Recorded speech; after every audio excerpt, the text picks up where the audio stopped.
নমস্কাৰ বন্ধুসকল, স্বাগতম জনাইছোঁ মোৰ ইউটিউব চেনেল শংকৰ কলিতালৈ। এই মুহূৰ্তত এটা ব্ৰেকিং নিউজ বুলিয়ে ক'ব লাগিব। ভাৰতীয় ক্ৰীড়া জগত বা অসমৰ যি খেলৰ জগতলৈ এটা দুখবৰ।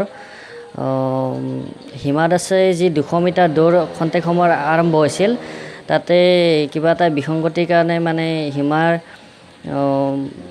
যি ছিগনেল দিয়াৰ আগতে কিছু দৌৰ মাৰিলে, কিছু ফাউল খেলিলে, আধা মিনিট আগত দৌৰ মাৰিলে হিমা দাসে, সেইকাৰণে প্ৰতিযোগিতাৰ পৰা বাহিৰ হ'ব লগা হ'ল। সেইকাৰণে অসমৰ কাৰণে অসমৰ যি ভাবি আছিলে যি 200 মিটাৰ এটা পদক আজুৰি আনিব, সেয়া আশা যে নিৰাশাত পৰিণত হ'ল। এতিয়া হিমা দাসে কিছু বেয়া লাগিছে, তথাপিতো কিন্তু শেষত যেতিয়া ওলাই যাবলগীয়া হৈছিল তেতিয়া হাত চাপৰি দি অভিভাৱন জনাইছিল, নিৰাশ হোৱা নাছিল হিমা দাসে। এতিয়া অহাকাইলৈ আৰু 4x4 সেইটো ইভেণ্টত ভাগ ল'ব হিমাই।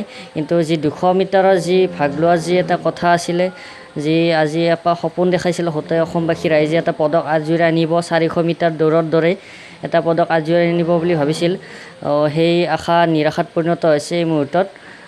কিছু সময় পূৰ্বে ফাউল খেলি বাহিৰ হ'ব লগা হৈছে হিমা দাসে। আচলতে ক'ব লাগিব যে যথেষ্ট অভিজ্ঞতাও নাই হিমা দাসৰ, এইবাৰ প্ৰথমবাৰৰ বাবে এই ইভেণ্টত ভাগ লৈছে।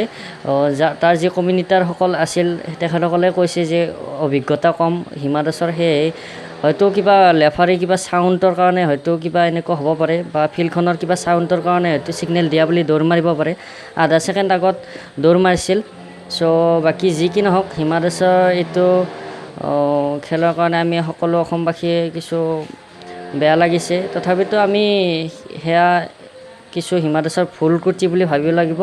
এই ভুল ক্ৰুটি যাতে নকৰি আগত আগবাঢ়ি যায়, সেয়াই আমি কামনা কৰিছোঁ। হিমা দাসে শংকিত হ'ব নালাগে, মন বেয়া কৰিব নালাগে, আগৰলৈ তেনেকৈ ভাল খেলি গ'লে নিশ্চয় এদিন ভাল ফল ওলাব। হিমা দাস, আমি সকলোৱে লগত আছোঁ। জুবিন দা আপোনাৰ লগত আছে, মন যায়। Thank U.